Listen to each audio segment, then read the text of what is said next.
नमस्कार. साखी कहे कबीर. कबीरांचे दोहे आणि त्याचं स्वैर मराठी रूपांतर केलेलं आहे सौ मनीषाताई अभ्यंकर यांनी. आपलं प्रकरण चाललं 61व. गुरु शिस हेरा कव अंग. दोहे आज आपण घेणार आहोत 29 ते 32. प्रथम आपण 29वा दोहा ऐकूयात. संत सरबस दे मिले, गुरु कसोटी खार. राम दुहाई सत कहूँ, फेरी न उदर समार. संत सरबस दे मिले, गुरु कसोटी खार. राम दुहाई सत कहूँ, फेरी न उदर समार. सर्वस या शब्दाचा अर्थ आहे सर्वस्व. दोह्याचा अर्थ ऐकूयात. सर्वस्वाचे समर्पण केलं तर संत किंवा गुरूंची प्राप्ती होते.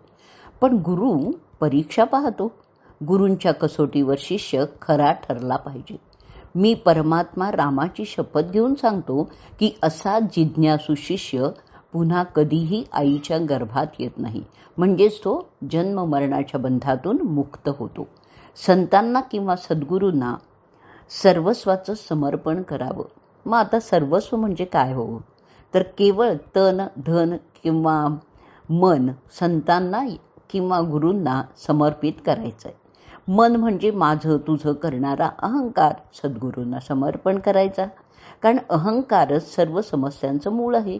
अहंकार समर्पण करून संतांना आणि गुरूंना शरण गेलं तर संत आणि गुरु प्रसन्न होतात. खरं तर सद्गुरू संतच असतात. पण प्रत्येकाचा गुरु हा ठरलेला असतो. गुरूंना शोधायचं नसतं. गुरु आपणहून शिष्याला भेटतात. त्याचा शिष्य म्हणून ते स्वीकार करतात. संत सर्वांचंच हित करतात. सद्गुरू सुद्धा हितच करतात. पण सद्गुरूंवर शिष्याला भवपार न्यायची जबाबदारी असते. त्यामुळे गुरु शिष्याची कसोटी घेतात. मग ही कसोटी कोणती आहे बरं? सोनं कसोटीच्या दगडावर घासलं तर त्यातील शुद्धता कळून येते. तसंच गुरु शिष्याची कसोटीच पाहतात. त्याची साधना, त्याची सेवा, त्याची एकनिष्ठता, ज्ञानप्राप्तीविषयीची त्याची आर्तता, प्रेम, भक्ती अशा कसोटींवर शिष्याने खरं उतरलं पाहिजे. जीवनात गुरूंचं स्थान अतिशय महत्त्वाचं आहे. कारण गुरूंशिवाय ज्ञान नाही. जन्माला आल्यापासून पदोपदी आपण प्रत्येक गोष्ट कोणत्या ना कोणत्या तरी गुरूकडून शिकतच असतो. मग सर्वोच्च ज्ञान प्राप्त करून घेण्यासाठी गुरूची आवश्यकता नक्कीच आहे. त्यात वादच नाही. लौकिक गुरुसुद्धा शिष्याची कसोटी पाहतात. त्याची परीक्षा घेतात. तेव्हा शिष्यालाही आपल्या ज्ञानाची पातळी कळून येते. तसंच सद्गुरूसुद्धा परीक्षा घेतात. अर्थात गुरूंची परीक्षा घेण्याची पद्धत वेगळी असते. तिथे लिखित उत्तरापेक्षा प्रात्यक्षिकाला जास्त महत्त्व असतं. कबीर सांगतात की नम्रतेने त्यांची सेवा करून शिष्याने ते ज्ञान प्राप्त करून घेतलं पाहिजे. त्याच्या कसोटीवर उतरलं पाहिजे. आणि असाच शिष्य परमात्म्याशी एकरूप होतो. आणि पुन्हा तो जन्म मरणाच्या चक्रात अडकतच नाही असं कबीर शपथेवारी सांगत आहेत. आता आपण ह्याच दोह्यावरची मराठी साखी ऐकूयात. गुरुपदी अर्पुनी सर्वस्व, ज्ञान करी तू प्राप्त. कबीर सांगे नाही तुझसे, येणे घडे उदरात. गुरुपदी अर्पुनी सर्वस्व, ज्ञान करी तू प्राप्त. कबीर सांगे नाही तुझसे, येणे घडे उदरात. पुढचा दोहा 30वा ऐकूयात. खरी कसोटी तोलता, निकसी गई सब खो। सद्गुरु से न सब हनी, शब्द बान के चो। खरी कसौटी तोलता, निकसी गई सब खो। सद्गुरु से न सब हनी, शब्द बान के चो। खोट, खोट म्हणजे दोष. हनी, हनी म्हणजे हनन करतात. दोह्याचा अर्थ ऐकूयात. सत्याच्या कसोटीवर घासून पाहिलं असताना सर्व दोष निघून गेले. सद्गुरू शब्दरूपी बाण टाकतात आणि त्या योगे संशय, काम, क्रोध वगैरे अज्ञानांची सर्व सेना ठार करतात, मारतात. कबीर गुरूंना सोनाराच्या भूमिकेत इथे प्रस्तुत करतात. सोनार बघा, कसोटीच्या दगडावर सोन्याची पारख होते, तसेच गुरु शिष्याची पारख करतात. त्यांनी केलेला उपदेश शिष्य किती प्रमाणात कसा अंमलात आणतो ते पाहतात. साधनेच्या कसोटीवर पारखून घेतात. कुठे जर चुकत असेल तर समजावून सांगतात आणि साधनेच्या मार्गावर अग्रेसर करतात. मनुष्यामध्ये संशय, काम, क्रोध, लोभ, मोह, मद, मत्सर असे अनेकविध दोष आपलं ठाण मांडून बसलेलेच असतात. सद्गुरू शब्दरूपी बाण सोडतात. म्हणजे काय करतात तर सत्तज्ञानाचा त्याला उपदेश करतात. त्यांचा हा बाण मर्मभेदी असतो. हृदयातील सर्व दोष त्यामुळे निघून जातात आणि शिष्य निर्मळ बनतो. असा निर्मळ चित्त झालेला शिष्य परमात्म पदाचाच अधिकारी होतो. आता आपण ऐकूयात या दोह्यावरची मराठी साखी. ज्ञान घेऊनी गुरु कडूनी, दे शिष्याज्ञा. भोंदू बनती वाहून जाती, मनी जरी अभिमान.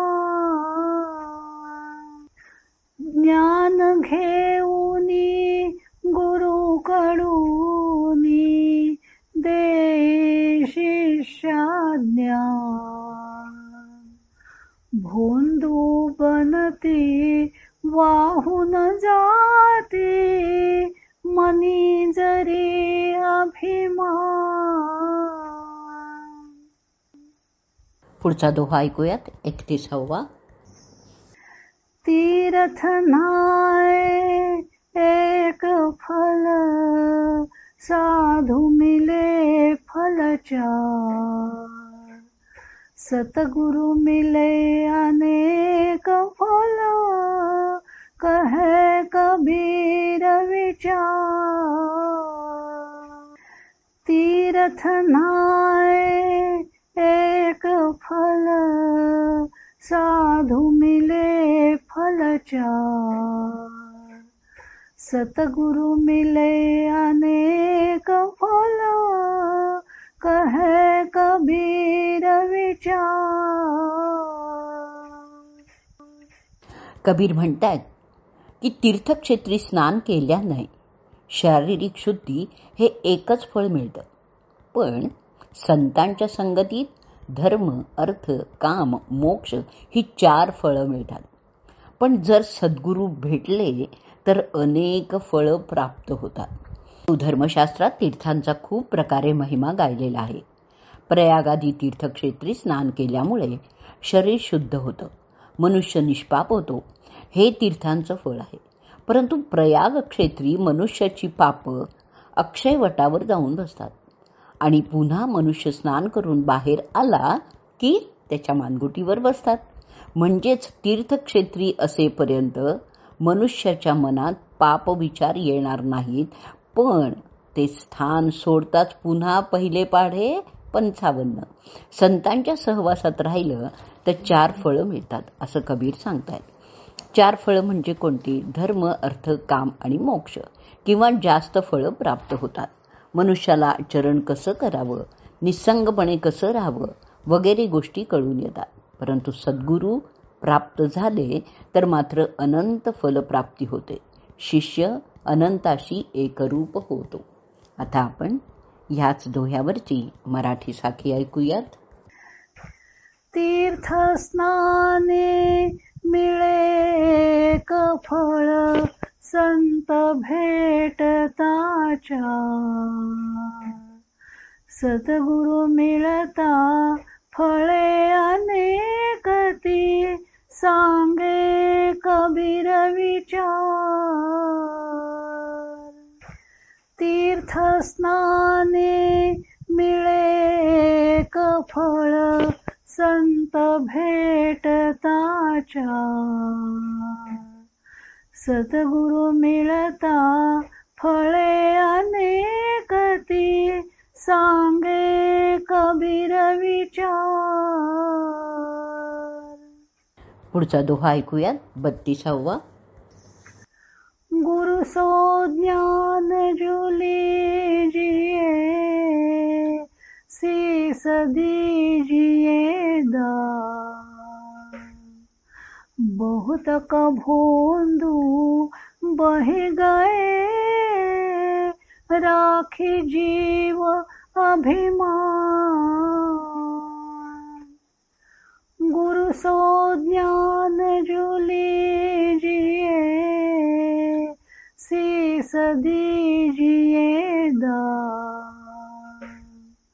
बहुत कभोंदू बहि गए, राखी जीव अभिमान.